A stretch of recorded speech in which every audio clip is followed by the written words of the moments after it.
क्या आपने कभी सोचा है कि सच्चा पुनरुत्थान कैसा दिखता है? सुलेमान के मंदिर के अभिषेक में हम पवित्र शास्त्र में परमेश्वर की उपस्थिति के सबसे शक्तिशाली प्रकट रूपों में से एक देखते हैं। जब स्वर्ग ने पृथ्वी को छू लिया और परमेश्वर की महिमा इतनी प्रबल थी कि याजक सेवा करने के लिए खड़े भी नहीं हो सके।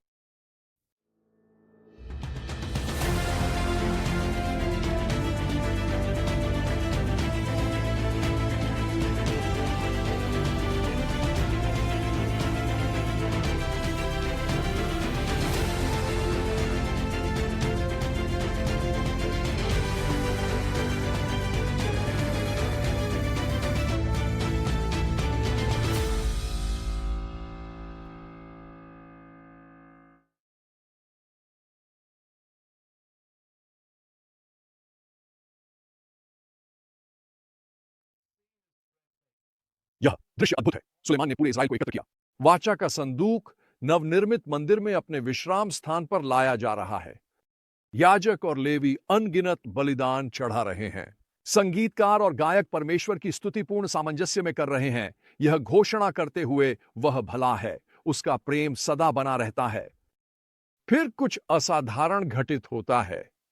प्रभु की महिमा मंदिर को बादल की तरह भर देती है, इतनी प्रबल कि याजक सेवा करने के लिए खड़े भी नहीं हो सकते। लेकिन इस क्षण को विशेष रूप से शक्तिशाली बनाती है सुलेमान की प्रार्थना।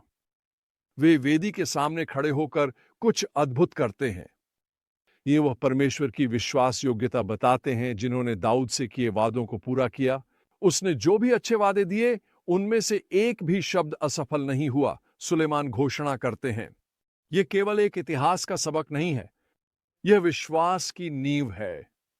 सुलेमान वर्तमान क्षण को परमेश्वर की पिछली विश्वास योग्यता में स्थिर कर रहे हैं। फिर सुलेमान वह प्रस्तुत करते हैं जिसे हम पुनरुत्थान के लिए खाका कह सकते हैं। वह कल्पना करते हैं जब परमेश्वर के लोग भटक सकते हैं, शत्रुओं से पराजित, सूखा, अकाल, महामारी या निर्वासन का सामना करते हैं।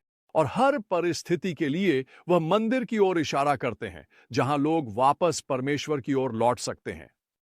लेकिन यह केवल भवन के बारे में नहीं है, यह उस बात के बारे में है जो मंदिर को दर्शाता है।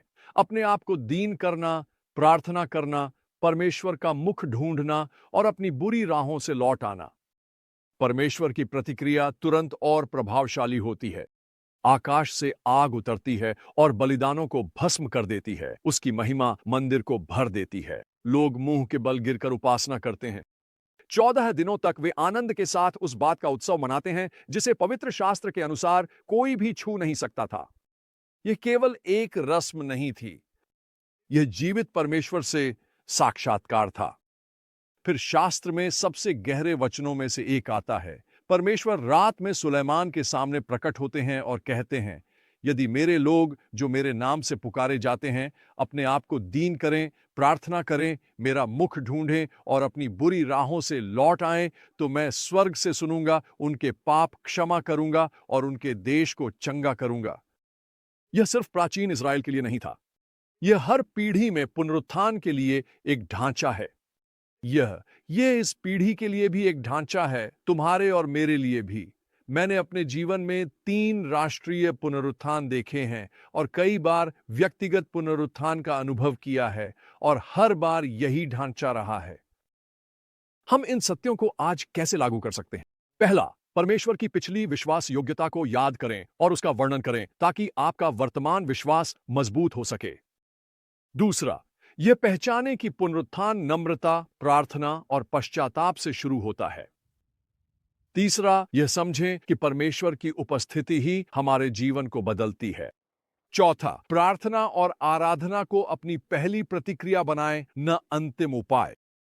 पांचवां, अच्छे समय में भी और संकट के क्षणों में भी परमेश्वर की ओर मुड़ें। छठा, यह याद रखें कि परमेश्वर के पुनरुत्थान का वादा आज भी वैध है।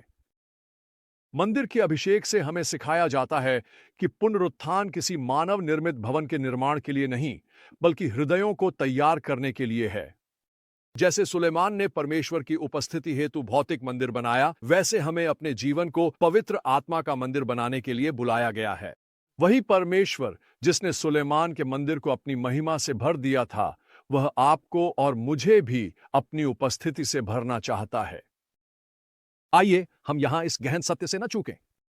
परमेश्वर अपने लोगों के बीच वास करना चाहता है, चाहे हम व्यक्तिगत संघर्षों, राष्ट्रीय चुनौतियों या आत्मिक सूखे से गुजर रहे हों। पुनरुत्थान का मार्ग वही है। अपने आप को नम्र करें, प्रार्थना करें, उसका मुख खोजें और अपनी बुरी राहों से फिर जाएं। जब हम ऐसा करते हैं तो परमेश्वर वादा करता है कि वह सुनेगा, क्षमा करेगा और चंगा करेगा। इसलिए मैं आपको प्रोत्साहित करता हूं कि सुलेमान व इस्राएलियों की तरह अपने जीवन में परमेश्वर की उपस्थिति के लिए स्थान बनाएं। उसके पास श्रद्धा और आनंद दोनों के साथ जाएं और विश्वास करें कि वह आज भी अपने लोगों के बीच अपनी महिमा प्रकट करने में प्रसन्न होता है।